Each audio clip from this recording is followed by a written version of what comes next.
Gentle people, it is time to get started. I like that, thanks.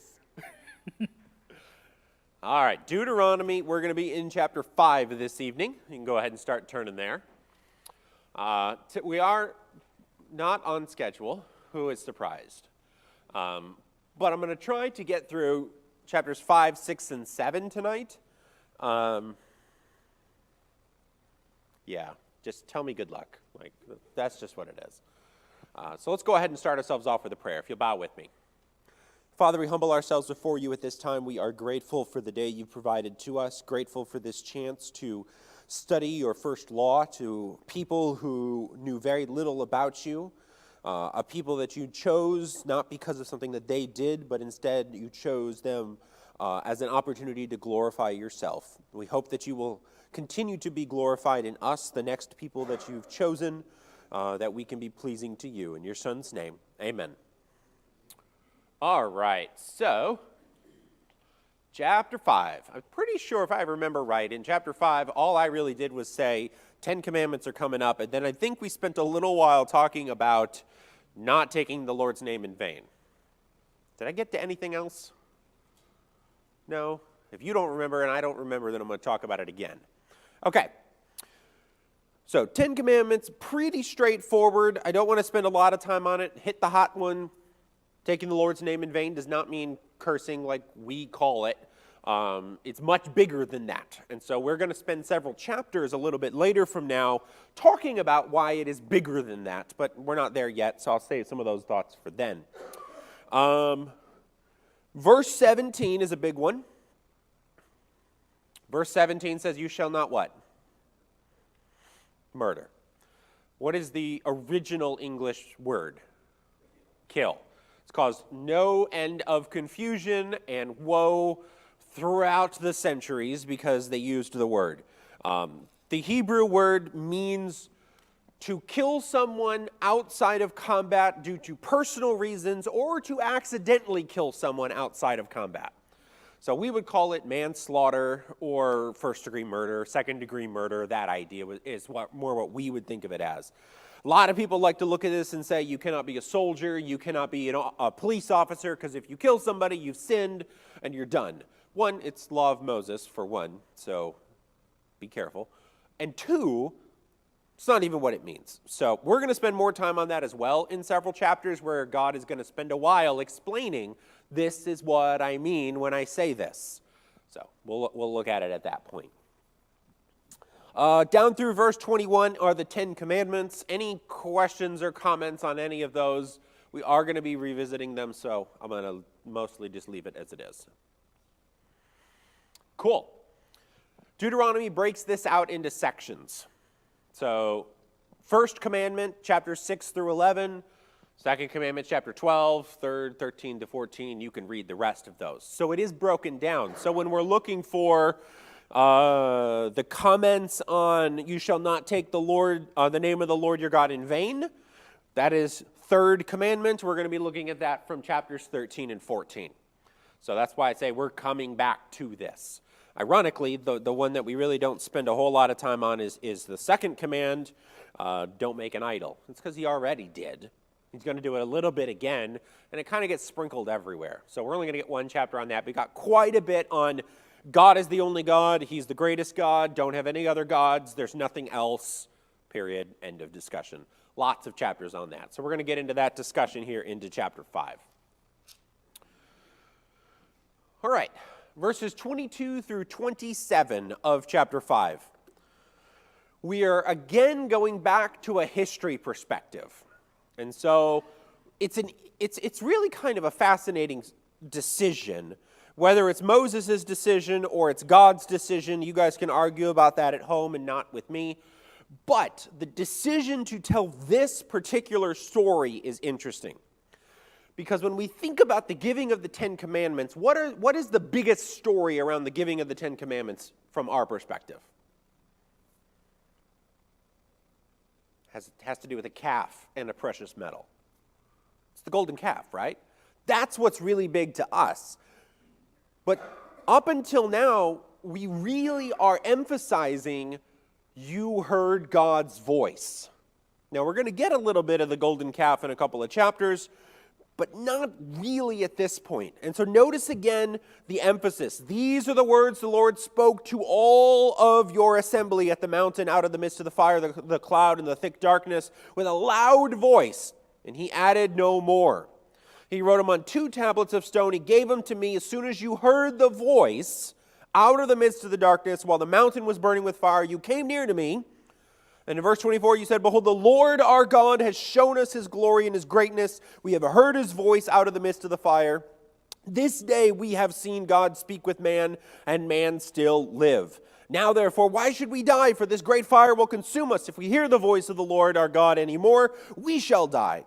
For who is there of all flesh that has heard the voice of the living God speaking out of the midst of fire as we have, and has still lived? Go near and hear all that the Lord our God will say, and speak to us all that the Lord our God will speak to you, and we will hear and do it. So the beginning of this story, recounting the events at Sinai, is you heard God speak, the magnificent event. You heard the voice. He said the commands. He made the tablets. And then the people of Israel told Moses to do what? You go talk to him. I love the way they say this, as Moses says. He's like, what man ever has been able to talk to God like this and live? You do it. So what's the answer? Who of all humans has been able to speak to God from the midst of the fire and live? Moses. Kind of set him up for that one, didn't I? Now, when we look at this, would you say this is a positive or a negative interaction between the children of Israel and God? Only the section we've read.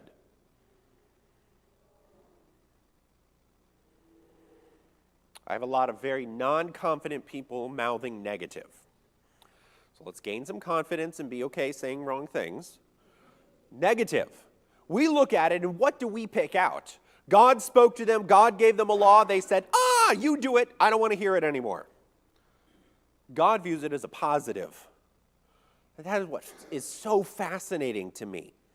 Because God told Moses in verse 28, the Lord said to me, yes. Okay.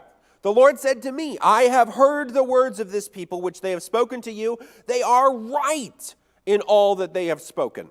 Oh, that they had such a heart as this always, to fear me, to keep all of my commandments, that it might go well with them and with their descendants forever. Go, say to them, return to your tents. But you, stand here by me. I will tell you the whole commandment and the statutes and the rules that you shall teach them, that they may do in the land that I am giving them to possess. You shall be careful, therefore, to do as the Lord your God has commanded you. You shall not turn aside to the right hand or to the left. You shall walk in the way that the Lord your God has commanded you, that you may live and that it may go well with you, that you may live long in the land that you possess. What is God's opinion of this?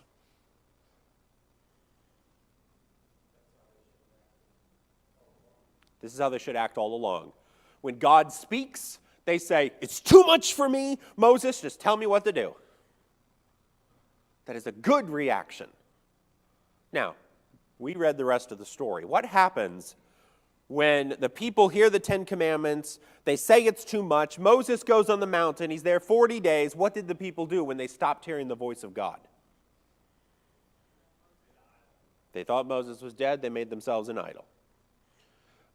Notice the argument of Moses. I made a huge deal about this last week. I don't want to make nearly as big a deal about it this week, but Moses keeps making a big deal about it.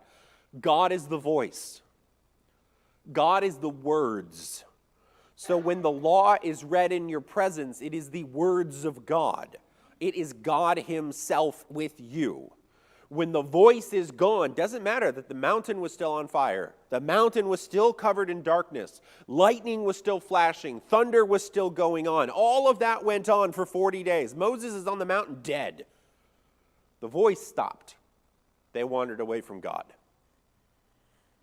So chapter 6, we're going to open with a discussion of how not to let the voice stop.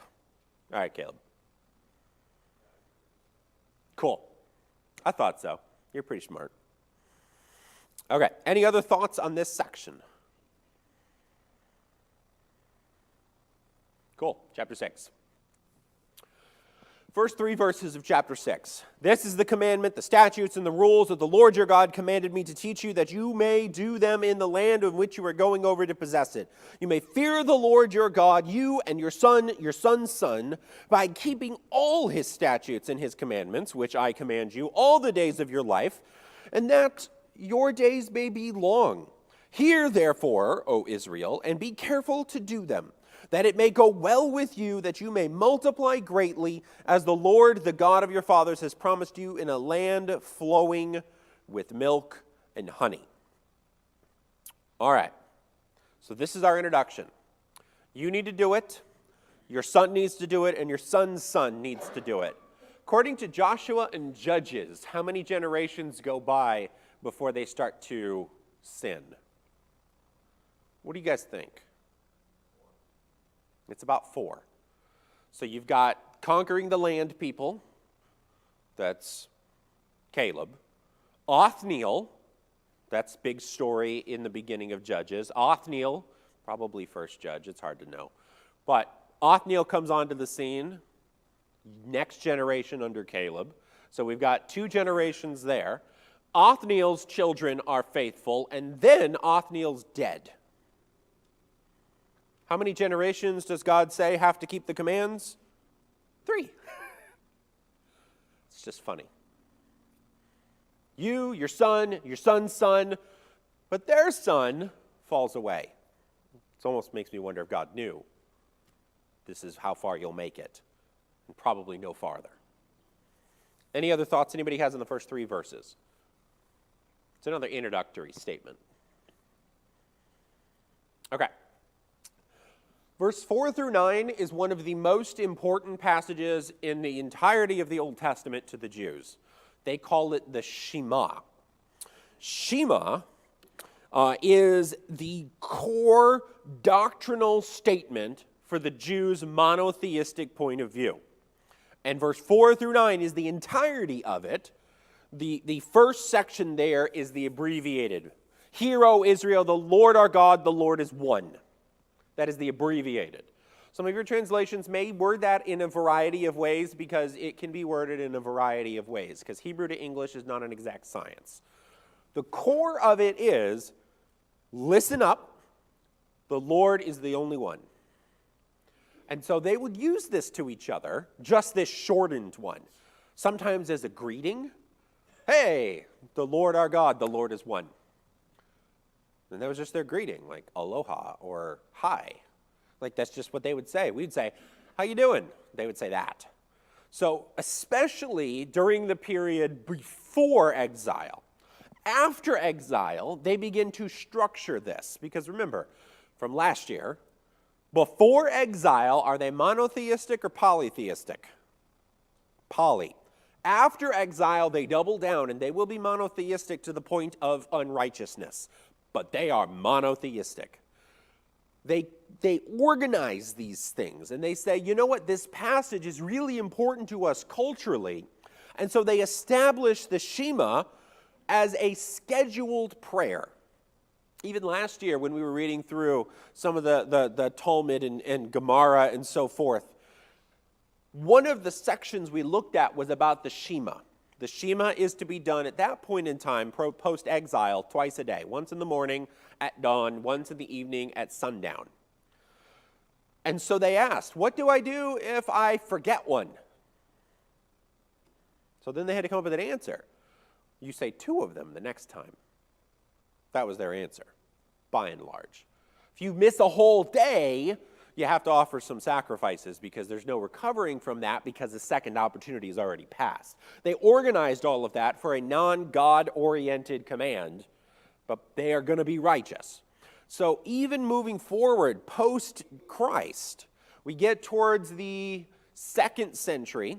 There's a rebellion of the Jews in the 2nd century, and martyrs begin to say the Shema when they're being killed. Jewish martyrs, not Christian martyrs. And these Jews will start to say, hear, O Israel, the Lord our God, the Lord is one. You shall love the Lord your God. And usually right about then, the Romans killed them. But they start saying it. Because what are they doing? They're taking this core tenet of this is what we believe. An easy correlation for us might be John 3:16. And if you have to pick one verse that encapsulates our faith, it's a pretty good verse, right? God loved the world so much he gave his only son that whoever believes in him should not perish but have eternal life. It's a pretty good verse. This section is like that to the Jews. There is only one God. This is what makes us weird. This is what makes us different. This is what makes us special. We have only one. In fact, there is only one. So that's the Shema. By exile, they're going to say it once in the morning and once in the evening. This is what's taught first to children. This is what they're reciting anytime that they can. They use it during festivals. They use it all the time because this is what it is to be a Jew. Hear, O Israel, the Lord our God, the Lord is one. Any questions, any thoughts on that? Okay, now let's actually talk about what it says. There is one God. The Lord our God is one. You must love the Lord your God with all your heart, with all your soul, with all your might. What do we call that in the New Testament? The greatest command, right? And the second is like it, loving your neighbor. We're going to talk about that later. These words that I command you today shall be on your heart. You shall teach them to your children. You shall talk of them when you're in your house. You shall talk of them when you walk by the way.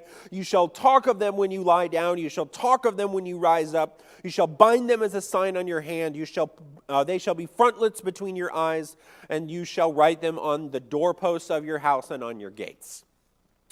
Before exile, they took this one way. After exile, they're going to take it a different way. So before exile, it seems that much of this was taken symbolically.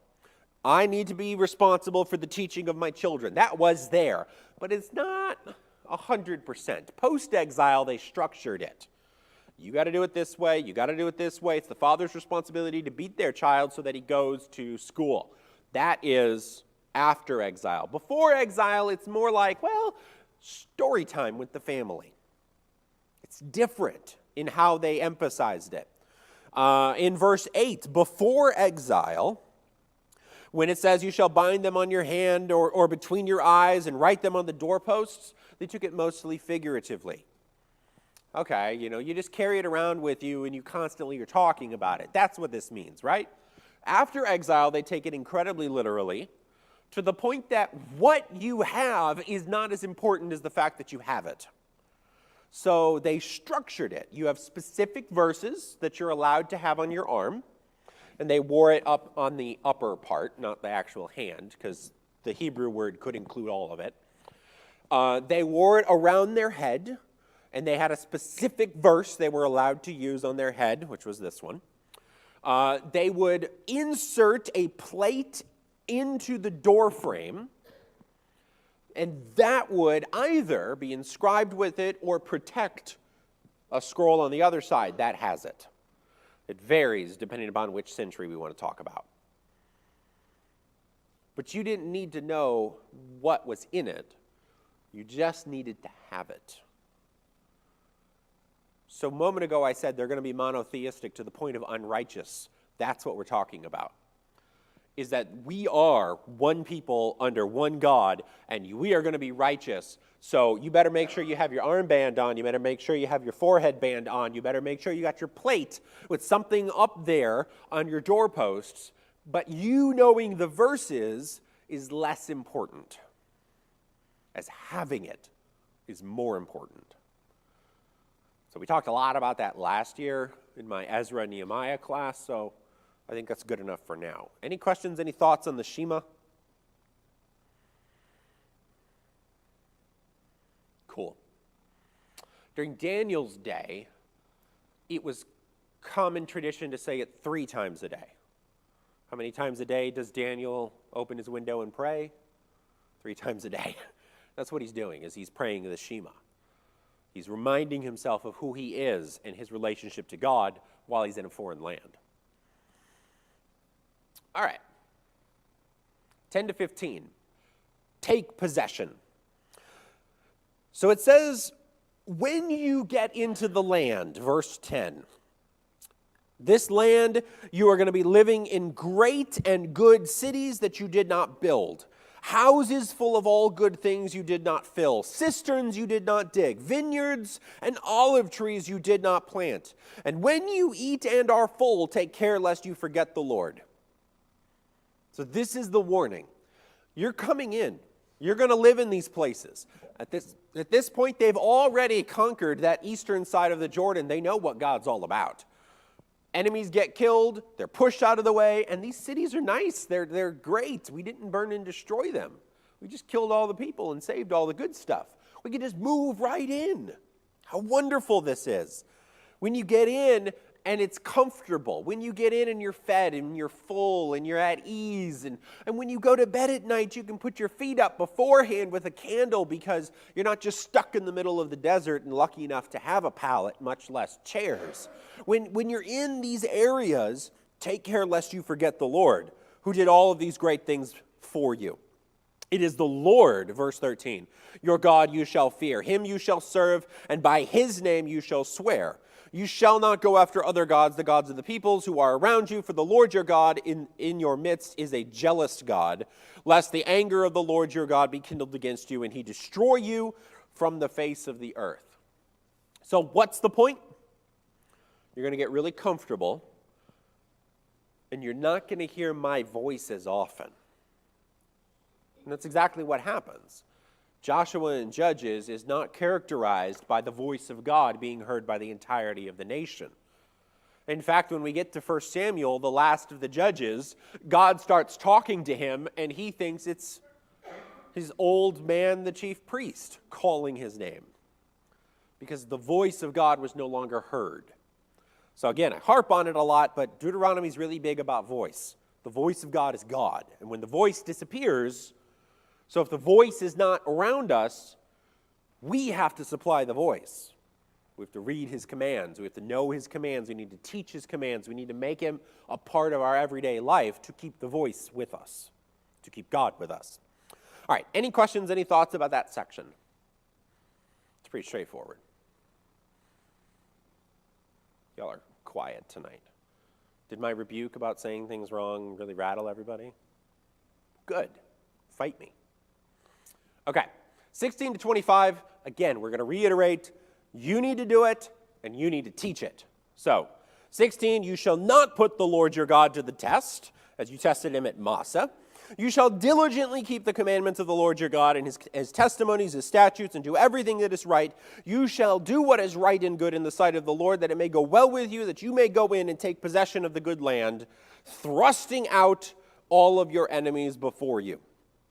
And when your son asks you, verse 20, why do we do all this stuff? Because that's a kid way to say it, right? Why are we doing this? I'm tired. You keep making me go to Jerusalem. I'm really tired of going to Jerusalem. We live in Dan, not like the low Dan. No, we got chased out of that. We live in high Dan. And we got to walk all the way down there. It's days. You know Hebrew children said those words. You know Hebrew adults thought those words, at minimum. Probably said those words. I got to go again. Can't I be pregnant this year? I wonder how many wives planned that. Can't I be pregnant this time? I just want to skip it. Because then you get to stay home. Anyways. When they ask you, you shall say, we were Pharaoh's slaves in Egypt, and the Lord brought us out of Egypt with a mighty hand. The Lord showed signs and wonders, great and grievous, against Egypt and against Pharaoh and against all of his household before our eyes. He brought us out from there that he might bring us in and give us the land that he swore to give to our fathers. And the Lord commanded us to do all these statutes, to fear the Lord our God, for our good always, that he might preserve us alive as we are this day. And it will be righteousness for us, if we are careful to do all the commandment before the Lord our God, as he has commanded us. Now, I've got a few extra biblical things I want to talk about. Well, they're kind of extra biblical. They're intra-biblical, maybe? I don't know. We'll figure it out what word I need to use. But there's some interesting stuff that happens through here. You remind, why are we who we are? Because we were slaves and God saved us. Can you name a God who's done that? Hold, I'll wait. At this time, the answer is 0. After this, we're going to start to see that added into the mythologies. Other gods are going to start to be given credit for saving their people. They did not do that before Exodus. It's really fascinating historically. We move forward into 23, 24, and 25. God brought us in. He gave us these things. But notice the core of verse 24. The Lord commanded us to do all of these statutes, to fear the Lord our God for our good always. There are many times when the children of Israel are going to complain to the effect of the commands are too burdensome. It's too much for me to deal with. Jeroboam is going to establish an entirely new religion to worship God, built upon the foundation of it's too far to go to Jerusalem. And that is literally what we're talking about here. God's ways are too much for me. No, they are for our good always, that he might preserve us as we are to this day. And I like that emphasis of Moses because it's the emphasis that when the righteous generation comes around, it's the emphasis that's going to be made. Josiah sits on the throne. It's the emphasis he makes. These are the things that God told me to do, told us to do for our good. Let us do them and rejoice. Okay. Any comments on that section before I add in my extra stuff? Cool. There's some real fun stuff here. Okay. One is in verse 21. It says, the Lord brought us out of Egypt with a mighty hand. This phrase, mighty hand, strong arm, and destructive fighting arm, is a characterization of Pharaoh. It's all over Egypt during this time period. This Pharaoh did this with his mighty hand. This Pharaoh did this with his strong arm. This Pharaoh did this with his warrior arm, his destructive, powerful arm. And so Moses keeps saying it in Deuteronomy. This is not the first time he said it. It's the first time I'm talking about it. And it's all over Exodus. Exodus 3, God does something with his mighty hand. Exodus 6, God does something with his strong arm. Exodus 7 and 15, God does something with his destructive power arm. Now I say that because I want you to see there's some correlation to God attacking Pharaoh. But the fun one is this. The word in verse 22, when it says, the Lord showed us signs and wonders, great and grievous. The word that we translate grievous in the ESV, who else has got different ones? Severe. Any of them say evil? Devastating? It is the Hebrew word ra. Ra. Technically it's R-A apostrophe. I didn't put that on there because I forgot it, but it's Ra. Ra is the name of what Egyptian god? The sun god, Ra. Pharaoh means son of Ra. The fun part is that this is a play on words because the Hebrew word means awful thing, Ra. And so here in 622, God did great and awful things. Oh, by the way, awful things means Ra. And then you get over into chapter 9 of Deuteronomy, and in verse 18, when they do the golden calf, then I lay prostrate before the Lord as before, 40 days and 40 nights. I neither ate bread nor drank water because of all the sin that you had committed in doing what was evil. It's the same word. In doing raw in the sight of God. Now, let's go back to Exodus because it's super fun and I like it. Notice how the Hebrews use it in Exodus. Exodus chapter 5, verse 19. The foremen of the people of Israel saw that they were in trouble when they said, you shall by no means reduce your number of bricks, your daily task each day. The word trouble is the same Hebrew word ra. When they saw that they were under the power of Ra, they started to worry. Go forward, chapter 10. Verse 10. There's a couple other places, but these are the really fun ones, so I picked them. But he said to them, the Lord be with you. If ever I let you or your little ones go, look, you have some evil purpose in mind. The ESV uses the word evil. It's the same word. You have Ra in mind. But what he really meant was, you have a bad thing in mind. And the Hebrews are like, hey, let's use his God's name to mean bad. So they're mocking him. Go forward a little bit, chapter 32. Exodus 32 and verse 12. During the golden calf, we read it in Deuteronomy, we're going to read it here. And in verse 12, it says, why should the Egyptians say, with evil intent did he bring them out, to kill them in the mountains and to consume them from the face of the earth? The word evil intent, ESV, is Ra. Why should the Egyptians say that their God took them out to treat them as Ra would treat them? Evilly, corruptly, destructively. Or verse 22 of the same chapter. Aaron said, let not the anger of my Lord burn hot. This is after the golden calf has been made. You know the people that they are set on Ra. Evil.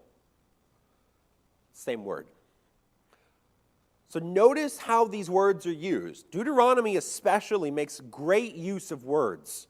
He keeps talking about the sound of God. He keeps talking about their relationship with God. And now he keeps using the words of the Egyptians to show the Egyptians are nothing. God has the powers of Pharaoh, the mighty hand, the strong arm, the destructive arm. And Ra is evil. That is the way that they would have translated it. It is evil. It is wickedness. It is destruction. It is horrible. It is something that should never be experienced. And that is what God did to Egypt. Something that should never be experienced by anyone. And they called it Ra. I like that. It's just one of those little things that we're going to miss because we read English and I don't read Hebrew and you don't read Hebrew. We read some languages, that's not one of them. But we miss it because we just don't have it. Any thoughts on that? The other fun one in this section, if you read Hebrew, is the beginning of verse 4 of chapter 6 and the end of verse 9. They would make the first and last letter larger. So it looks like a section when this is written. They do it especially post-exile. There's not a lot of evidence for pre-exile. But post-exile, they make it larger. And if you take those two words and you put them together, it means witness or testimony. These two letters put together. That is the Shema, 6 through 9. It is our testimony. It is our witness before God. And so they made those letters bigger. All right, any thoughts before we get into chapter 7? I think we're ready for 7, right? Yeah. Cool. Hopefully that means because you're stunned by the knowledge and not sleeping. I would be sleeping if I was on your side. Okay. The first 5 verses, we get more instructions. It's interesting because does anybody have a header for chapter 7? Someone who, translated your Bible and said this is what the header is. What kind of headers do we have? A chosen people. Israel to destroy idolatrous nations. Driving out the nations. Warnings. Oh, I love it. So we've got a chosen people, destroy the nations, drive out the nations, warnings. One of these is not like the others, right? One of these doesn't belong. And that's exactly how this chapter goes. This chapter goes, destruction, destruction, destruction, destruction. You are really special people. Destruction, destruction, destruction. It's fascinating. So let's talk about chapter 7. The first 5 verses, you guessed it, destruction. When the Lord your God brings you into the land that you are entering to take possession of it and clears away many nations, lists off 7 nations, Hittites, Girgashites, Amorites, Canaanites, Perizzites, and Hivites. Oh, and Jebusites. This is a similar list to what we read in Nehemiah, that we have now done this by driving out the women that we've married. Similar list. 7 nations more numerous and mightier than you. And when the Lord your God gives them over to you and you defeat them, you must devote them to complete destruction. This idea of devote to complete destruction can be translated differently.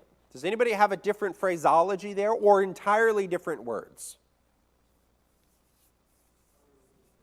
Utterly destroy? It means place them under a ban. Now, if I say place them under a ban, what does that bring to mind? Achan. Good job. Because you didn't say Joshua and Jericho, you said Achan. You went right at it. And that's exactly right. Jericho is placed under the ban. When we get to Joshua, that's how the translators typically translate it. But this idea, this phraseology in Hebrew, appears all over the place. And either we call it devote to destruction, or you'll sometimes see it as given to God, devoted to God, or sometimes you'll see complete destruction or under the ban. So this rewording, I want you just to see, when it says you are doing complete destruction, it means we're giving it to God because God owns it. All we're doing is cleaning it up. That's the whole purpose.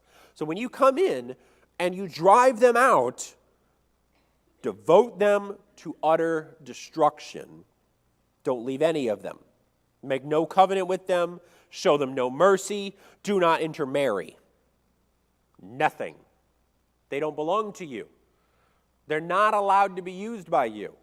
It's as when Achan comes in and he says, "Ooh, this is some really nice cloth. I think I'll keep it." No. These people don't belong to you. You're not able to utilize them. They're done. Like we did with the people of the east side of the Jordan. All right, any thoughts? Yes.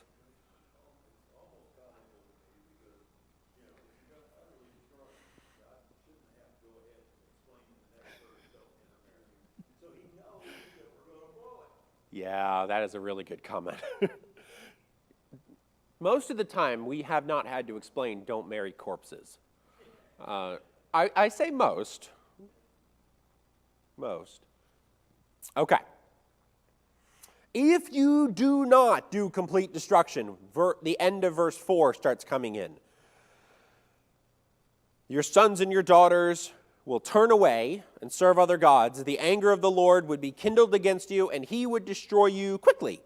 But thus you shall deal with them. You shall break their altars, break down their altars, dash in pieces their pillars, chop down their asherim, and burn their carved images with fire. In Nehemiah, when it talks about them intermarrying and the big issue with this, we made a big deal about it last year. Even in the end of Ezra, there's a big deal about it. What is the emphasis Ezra and Nehemiah make on this? You have intermarried with these people. What is their concern? Idolatry. Ezra's real clear. You have intermarried and followed their gods. You have intermarried and you went after their gods. They did not come to yours. You went to theirs. And you became polytheistic again instead of monotheistic. This is the same idea. If you start letting them in, they're going to bring some of their ideas with them. And your God has no image. None. In fact, you have very little of your God that you can take around with you. Because he's a voice. He's words. So, okay, let's translate it literally, right? Let's take it literal, post-exile. I'm going to wear my God on my arm. I'm going to wear my God on my forehead. I'm going to wear my God on my doorpost. Okay. That's not nearly as fun as having an image. It's not. The idea that you can get together and read the words of God and God is with you, or recite the words, is probably more accurate to say for most of our history. Recite the words of God and God is there. It's not nearly as much fun as looking at the statue and saying, this is my God. It takes a level of conceptualization most people just aren't comfortable with. And so to the Jews, you start bringing some little cool statues in there. You start applying some cool stuff in there. And soon you're going to get people that are like, well, let me know more about this. This is pretty neat. You mean your God has the upper half of a fish? in the lower half of a man. That's not the way mermaids are supposed to work. That's weird, right? Anyways, and so they come in, and they bring those ideas with them. Any thoughts on that section?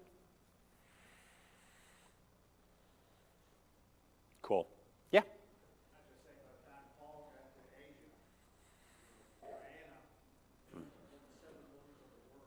Yes.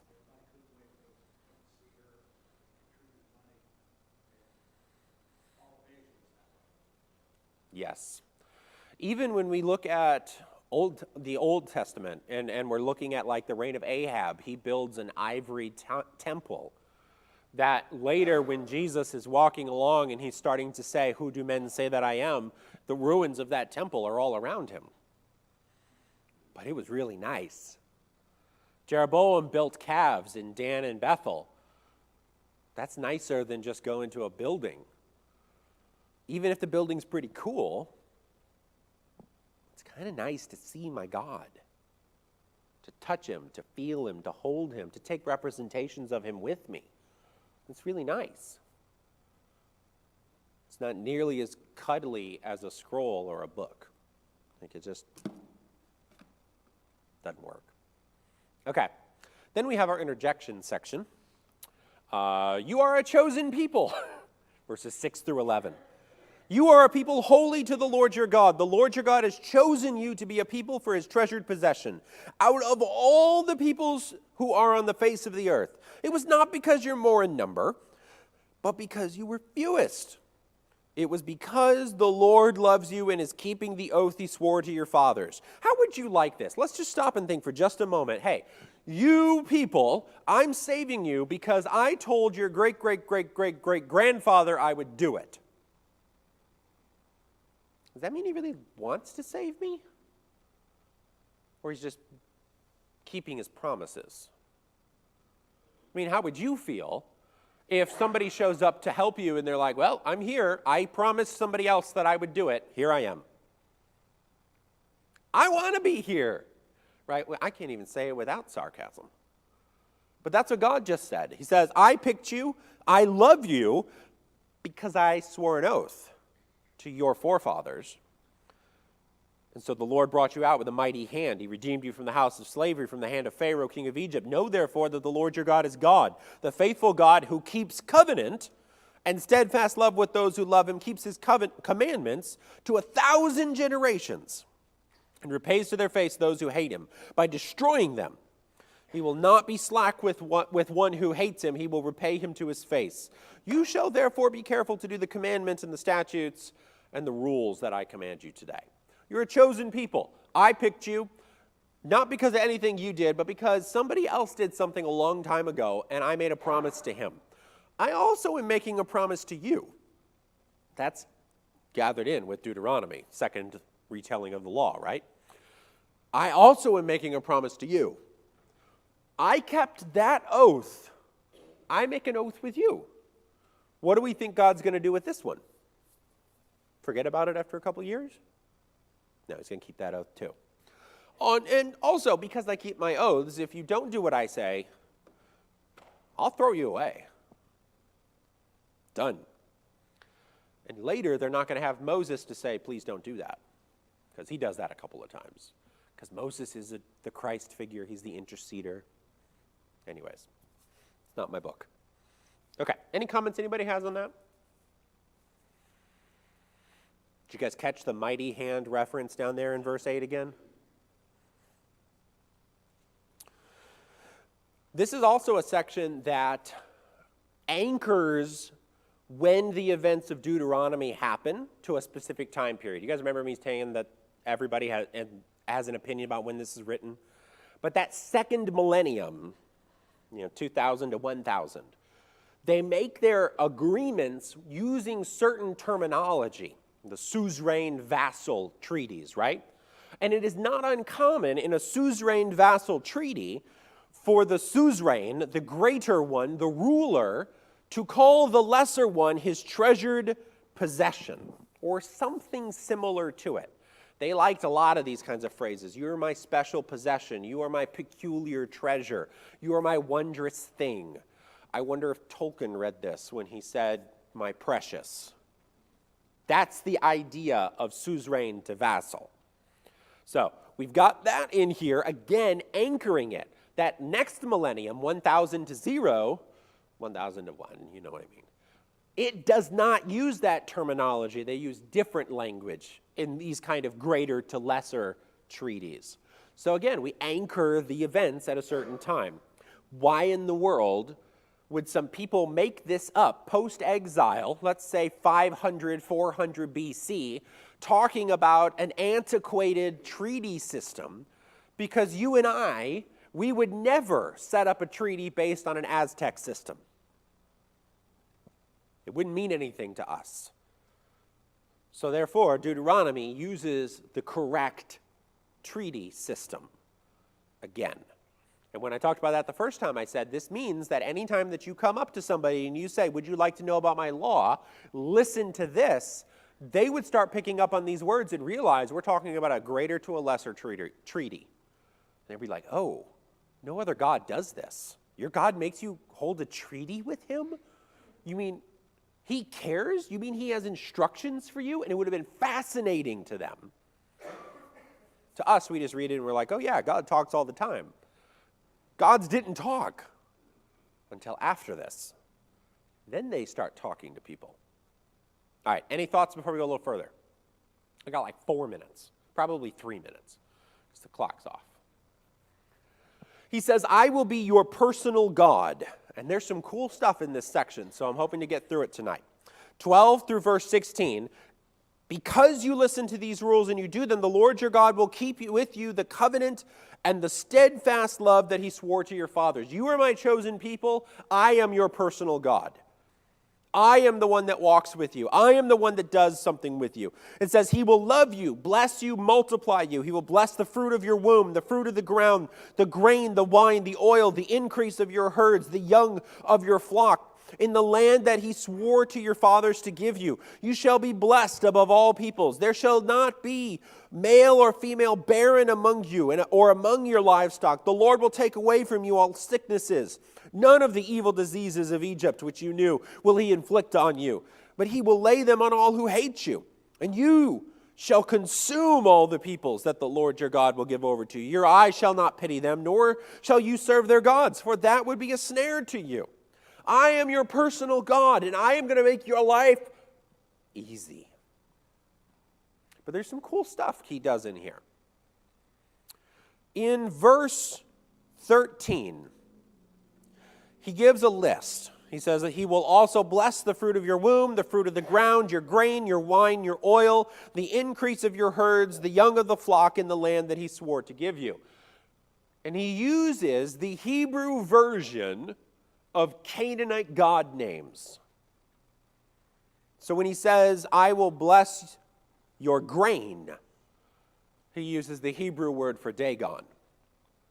I will bless the wine. He uses the Hebrew word for Tirosh, the goddess of wine, god of wine. Canaanites were unique in that they thought wine had a god. That was new, special to them.